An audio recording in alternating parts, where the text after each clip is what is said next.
Ms. Johnson, thank you so much for coming in today to speak with me. I really appreciate your involvement in our school district, particularly with your parent council and your advocacy work that you're doing within our district.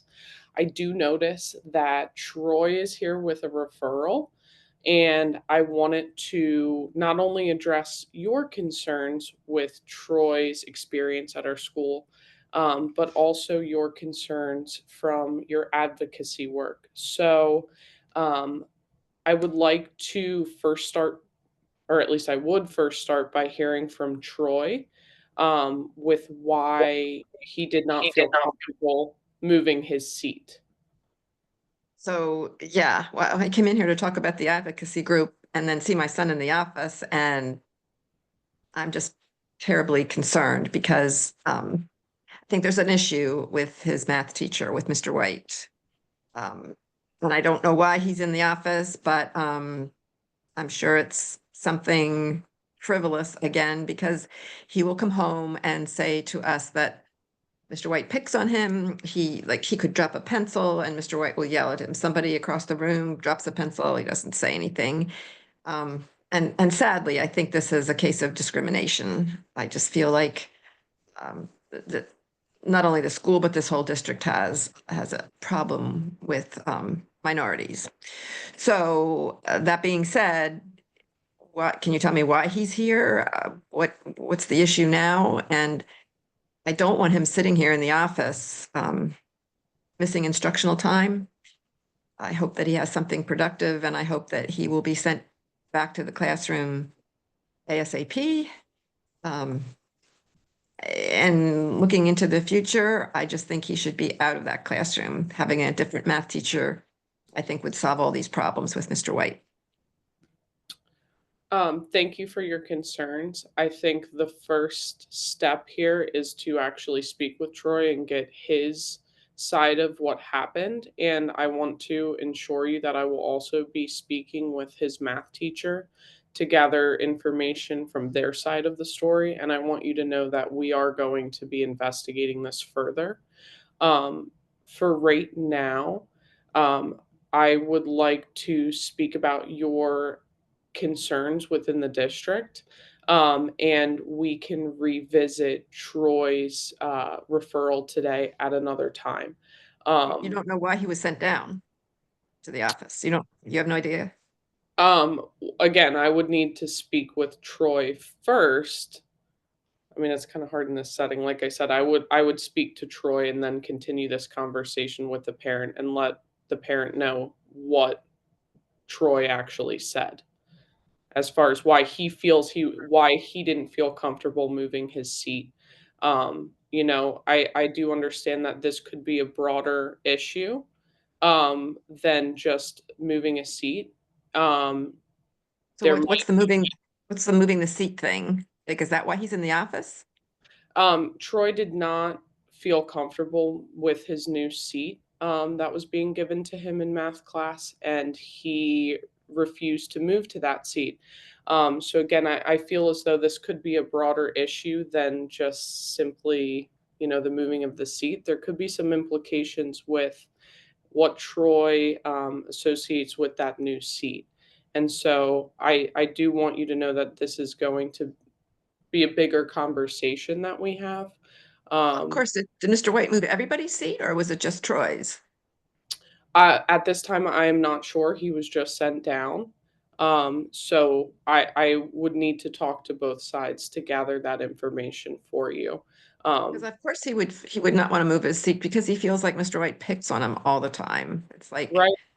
And he might not have wanted to move his seat. There might be peer issues. Maybe he didn't want to sit next to somebody. Maybe he didn't want to sit at a certain place in the class. And so I want to ensure you that I am going to gather all of that information, and that will be a conversation that we then have, because I do need to get this issue resolved for both you and Troy. And also, like I said, I think this is going into your broader concerns that I'm sure you've come here to talk to me about today. and So, yeah, when you said about the peers, that his peer group, it has already spilled into his peer group because he'll come home and tell us like after lunch or recess or something, the kids are picking on him because I guess they feel emboldened by what Mr. White does in the classroom. They just, it's spilling into his peer relationships. I mean, it may seem like a small problem, but it's systemic. It's not really, I don't think it's a small problem. Sadly to say, I think it permeates the district, which is why I'm here about the advocacy group, I know, but in the meantime, I'm just really upset about Troy being um, picked on and what's going on in that classroom. Bottom line is, I think if he were moved to another classroom, another math teacher, I think things would be better. So can you do that? I completely agree with what you're saying. Like I said, I too agree that I think that this is getting into broader systemic issues. I think that this is probably an issue that not only Troy's experiencing, but also other students in our district, like you had mentioned. And so, again, I would like to investigate this further, not only for your son Troy, but for other students in our district. And so at this time, I would like to gather more information about this specific occurrence and what's going on in Troy's class with this particular teacher before we make any big determinations with the course of his math. And so, if you're comfortable with that right now, I would love to hear more about your broader concerns, not only so that we can help Troy, but also so that we can help other students in the district. And I want to ensure you that this particular concern with his math class is not going to be swept under the rug. At the end of our meeting, I would like to schedule a time to circle back to this particular occurrence with his math class once more information is gathered about what's going on from multiple sides, and we can make a determination on what math class will be the best place for him, um, so that he doesn't feel as though his academics are being hindered due to his math placement. And so, that being said, I understand that you have some issues that you would like to talk to me about that are reflecting these broader concerns. It's very important for me to address these. So, can you speak to me about some of the concerns that yourself and your group has for our district? Well, I think, and I don't mean to say, like you have to keep us happy, but I think there's clearly concerns from my group about this general atmosphere in the district, in your school that is permeates through the district. Um, and it starts like I actually think it starts in elementary school, but being in a middle school, you're like that pivotal point here to make or break a kid, really.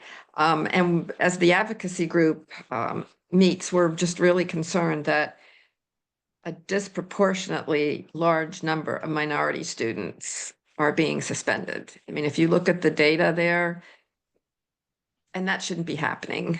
And why are they being suspended? Why are they being suspended? I mean, I don't know, but again, it goes back to if this could keep going on with Troy and Mr. White, and if I were not a concerned parent and Troy keeps getting sent down to the office, how many referrals is that going to lead to a possible suspension for him? I mean, these are, not only my concerns, but concerns of the advocacy group. So that's the first thing. I mean, how will you address that disproportionately number of minority students being suspended? Or is there anything you Um, can do about it? Absolutely. I think that you raise a great point. Have you or your advocacy group, are you familiar with the pipeline from school to prison, the research that has been done about that pipeline? Vaguely. I mean, I'm a little familiar with it. I would Yeah. encourage your group to reflect on that a little bit and learn a little bit. But to summarize, basically, the school to prison pipeline says that students who are suspended are more likely to be in the legal system later on in Right. life. And that is a huge concern. Obviously, our goal as a school is to empower our students so that they are able to be independent out in the world and they feel that they can be successful in whatever area they choose to go into. And so that is always at the forefront of my mind as an administrator when I assign discipline to these students. Your advocacy group raises a really good point that right now our discipline is showing a disproportionate number between minority students and their discipline of being suspended. And I think that raises a really good point that we need to look at as a district. How are we going to address that? I think one of the things that we could potentially do as a district is instead of just suspending these students and taking them away from their educational experiences, maybe there's something that we can do that is more reformative for these students and keeps them in the classroom because I do not want to see any of our students as they become older um, being in that legal system due to the number of suspensions that they've gotten as a middle school, elementary, or high school student. And so I will take that concern to our district administration. But I want you to know, as the principal of this school, that that is at the forefront of my mind. And I will be working with staff to make a plan of how we can move more towards student reformation rather than students being placed outside of our school for their discipline. So thank you for bringing that point up.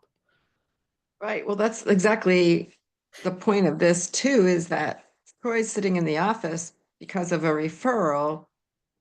He's missing instructional time, whether he's given busy work to do while he's here, but he is missing instructional time.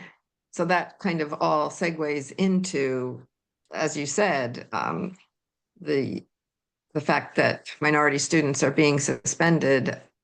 And if they're suspended, what are they doing? You Absolutely. know, And I, they're I, not I getting an education. absolutely, and I completely agree with you. And I also want you to know that I will be working with my staff for further development with microaggressions and some intrinsic bias, because I do think some of that is at play with some of our staff here at the school. And really, as a community, I think that we all need to, at times, look inward and kind of check ourselves Mhm. with that intrinsic bias and what are some microaggressions for our minority students.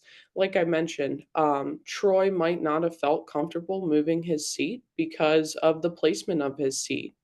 And that is a microaggression that I want my staff to be aware of. And so, again, I want to let you know that that is a priority here at my school. And I think that that needs to apply to the district as well. So I want to ensure you that I am communicating that with district administration as well. That is one of our goals to educate our staff on those microaggressions and intrinsic biases. And that was another point of my advocacy group, that we feel that there does exist a need for staff development on multicultural education and diversity. And Absolutely. we, either myself or other people from our group, are more than on board as far as being participants in any of that kind of staff development that you might offer in the future. And I think that that would be a really nice stepping stone to engage our community. I think that a lot of the times when we're seeing concerns about a disproportionate number of minority students either getting suspended or not being placed in gifted and honors classes, as I know that's another one of your concerns, I think that we do need to involve the community. And I think it is a group effort. So I appreciate you being willing to help us facilitate that conversation because I do think it's very, very important. That being said, I also am aware, like I said, about honors and gifted levels. And I want to ensure you that as a district, we are working to level the playing field. And so, one of the things that I would be concerned about, and I'm sure that your advocacy group has seen this as well, is um, are there different things that are in play that are preventing our minority students from reaching gifted and honors levels? I would like to do a deep dive into attendance and see what is that data looking like? Um, are these students absent more often? And if they are, why are they absent? Are they absent because they're watching younger siblings? Are they dropping out of school because they need to work? And so that data piece is in play currently. We're kind of looking through those numbers as well. You're right. When you're talking about attendance, see, this is, I struggle with this too, because there are days that Troy says like he doesn't want to come to school. And it's not because he has to babysit a younger sibling or the other examples you used. It's just because he's fearful of, being in Mr. White's room, having, being picked on either by him, by Mr. White or by his peers or, not, so he just feels just, I just don't know how else to explain it. And I, like days he'll say like, "Oh, I have a stomach ache. I can't go to school." And I look at him and say, "Nah, I don't think you do. I think you should go." But he just is starting with those kinds of things. So, it may start small, but it's going to continue to grow if we don't nip this problem in the bud. And I think that's why they call them microaggressions, right? They start out small, and at first Troy might not have been aware that, moving his seat was a big deal to him.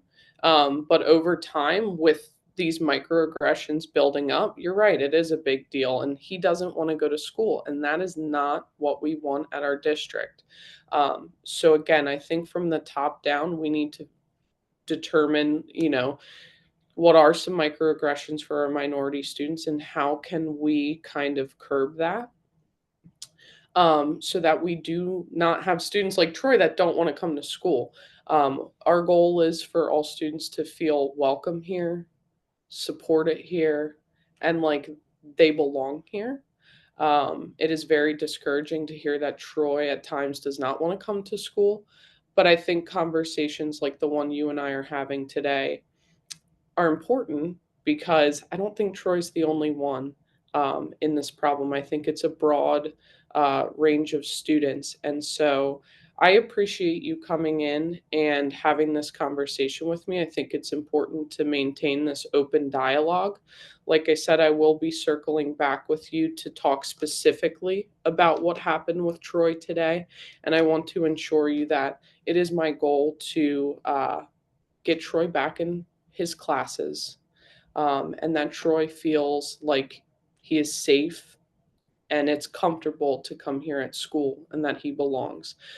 So, thank you again for taking the time to meet with me. I really appreciate the work that you do, and please let me know how I can support you and your groups going forward.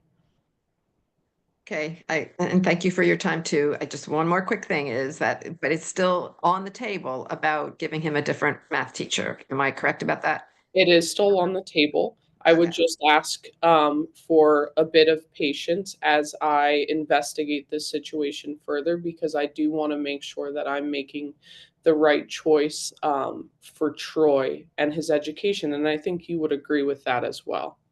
Yes. Okay. All right. Thank you. Thank you.